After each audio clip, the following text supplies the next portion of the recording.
여러분, 요즘 인터넷이나 책에서 자주 보이는 상징이 하나 있죠. 바로 한눈 모양의 그림입니다. 어떤 사람은 이걸 호루스의 눈이라고 부르고 또 다른 사람은 전시한, 즉 모든 것을 보는 눈이라고 부르기도 해요. 그런데 재미있는 건 이 두 가지가 사실은 서로 다른 뿌리와 의미를 갖고 있다는 겁니다. 하지만 요즘은 두 상징이 자꾸 섞여서 쓰이다 보니 혼란이 생기고 또 어떤 분들은 불편하게 여기기도 하지요. 그래서 오늘은 호루스의 눈은 원래 이집트에서 어떤 뜻이었는지, 전시안은 어떻게 기독교와 연결되었다가 왜 지금은 음모론의 상징으로까지 변했는지 그 차이와 역사를 차근차근 풀어보려고 합니다. 이제 먼저 고대 이집트로 가서 호루스의 눈 이야기를 시작해 볼까요? 고대 이집트 사람들에게 호루스의 눈은 아주 특별한 상징이었습니다. 전설에 따르면 매의 머리를 한신 호루스가 숙적인 세트와 치열하게 싸우다가 한쪽 눈을 잃게 됩니다. 그런데 지혜의 신 토트가 그 눈을 다시 회복시켜 주지요. 이 사건은 단순한 전쟁의 이야기라기보다 상처와 치유, 그리고 잃은 것을 되찾아 완전해지는 과정을 상징하게 됩니다. 그래서 이집트인들은 호루스의 눈을 단순한 장식으로 쓰지 않았습니다.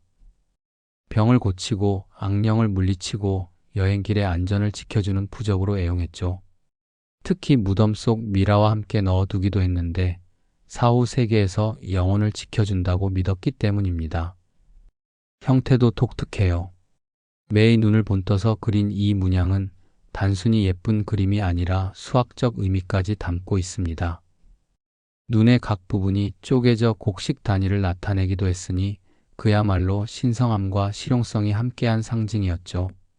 그러니까 호루스의 눈은 본래 모든 걸 꿰뚫어보는 무서운 눈이라기보다 오히려 사람을 보호하고 치유해주는 따뜻한 수호의 눈이었다는 겁니다.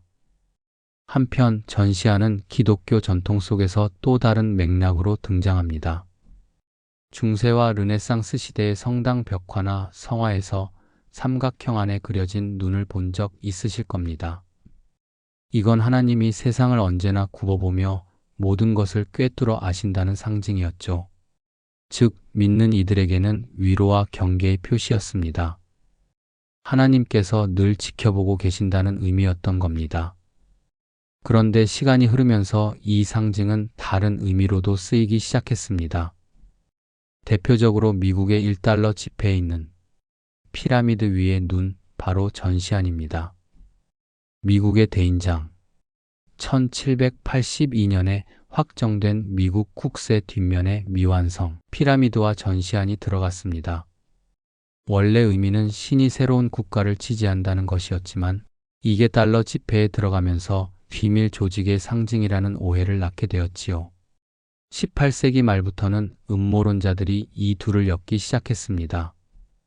프랑스 혁명 뒤에는 혁명의 배후에 일루미나티가 있다는 책들이 퍼졌고 19세기 오컬트 열풍, 20세기 대중문화, 그리고 인터넷 시대의 밈까지 이어지면서 전시안 이코르 일루미나티라는 이미지는 점점 굳어졌습니다.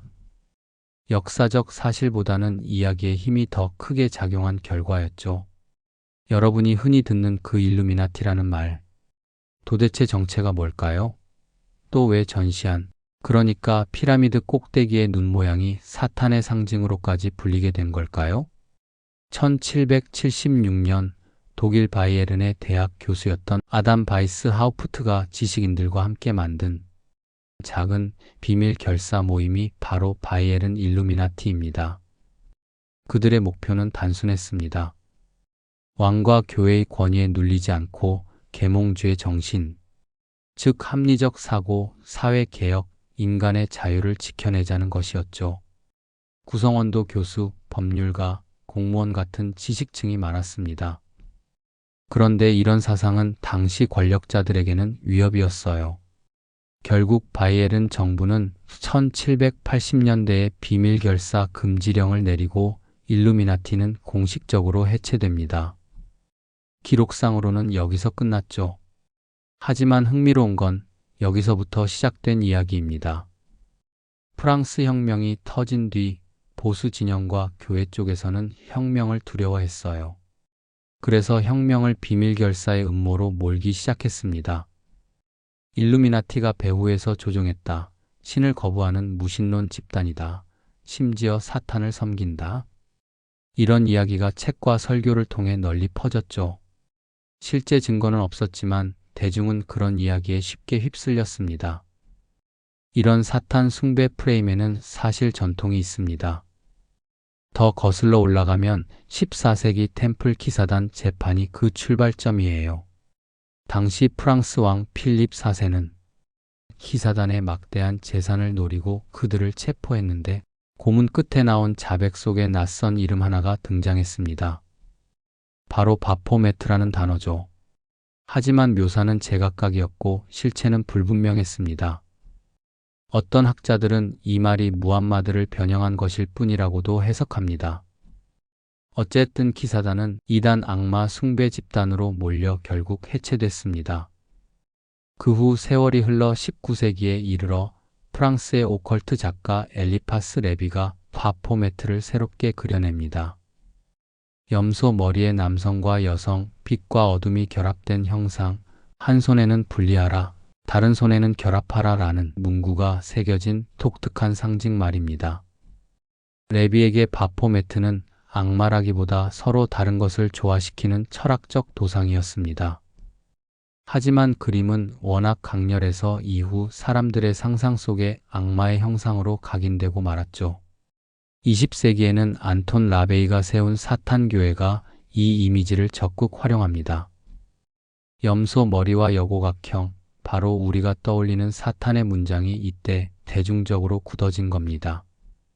결국 바포메트는 정치적 탄압에서 시작해 오컬트 철학을 거쳐 현대의 사탄 상징으로 굳어졌다는 겁니다. 그렇다면 전시안, 즉 피라미드 위의 눈은 왜 사탄과 엮였을까요? 본래 이 상징은 고대부터 내려온 신의 섭리, 하늘의 눈을 뜻합니다. 미국의 국세에도 새겨져 있는데 의미는 단순합니다. 신이 이 나라를 지켜본다는 거였죠. 그런데 프리메이슨도 삼각형 안에 눈을 쓰고 있었고 여기에 음모론자들이 프리메이슨 이코르 일루미나티라는 공식을 붙이면서 전시안은 어느 순간 비밀 결사의 상징으로 오해를 받게 됐습니다. 특히 달러 지폐에 그려져 있는 덕분에 대중은 우리를 감시하는 음모의 눈이라고 생각하기 시작한 겁니다. 정리하자면 일루미나티는 원래 계몽주의 지식인들의 모임이었습니다. 하지만 권력의 탄압과 음모론의 상상력 속에서 그들은 사탄 숭배 집단으로 둔갑했죠. 바포메트라는 형상도 정치적 조작에서 태어나 철학적 상징으로 바뀌었다가 현대에 와서는 사탄의 얼굴로 굳어졌습니다. 전시안 역시 본래는 신의 눈이었지만 결국 비밀 권력의 눈으로 오해받게 되었고요. 당시 카톨릭 교회와 왕정 권력이 지배하던 사회 속에서 이성과 계몽, 자유와 평등을 이상으로 내세운 비밀 결사 일루미나티는 교육개혁, 사회정의, 미신타파 등을 목표로 했지만 당시 권력자들에게는 큰 위협이었습니다. 결국 바이엘은 정부와 교회는 일루미나티를 철저히 탄압했고 1785년 공식적으로 해산되었다고 알려집니다. 하지만 단원들 가운데 일부가 프리메이슨이라는 또 다른 비밀 결사 조직으로 활동을 옮기면서 두 조직이 서로 연결되었다는 이야기가 퍼지기 시작했죠. 프리메이슨 자체는 중세석공 조합에서 유래한 단체였지만 이후 계몽주의와 연결되며 지식인과 정치가들이 모이는 비밀 모임으로 발전했습니다. 이 과정에서 전시안은 프리메이슨과 일루미나티 양쪽의 상징처럼 쓰이게 되었고 그 이미지가 서서히 신의 지혜의 눈에서 비밀 권력의 눈으로 바뀌어 버린 겁니다. 이후 대중의 상상력 속에서 일루미나티는 완전히 다른 모습으로 살아남습니다. 세계를 뒤에서 조종하는 그림자 권력, 비밀리에 모든 것을 통제하는 집단으로 그려졌고 그 상징으로 전시안이 자리 잡게 된 것이죠. 이렇게 되면서 전시안은 기독교에서의 긍정적 의미를 잃고 오히려 사탄 숭배나 어둠의 권력을 뜻하는 부정적 기호로 변해갔습니다. 오늘날 음모론에서 전시안은 빠지지 않고 등장합니다.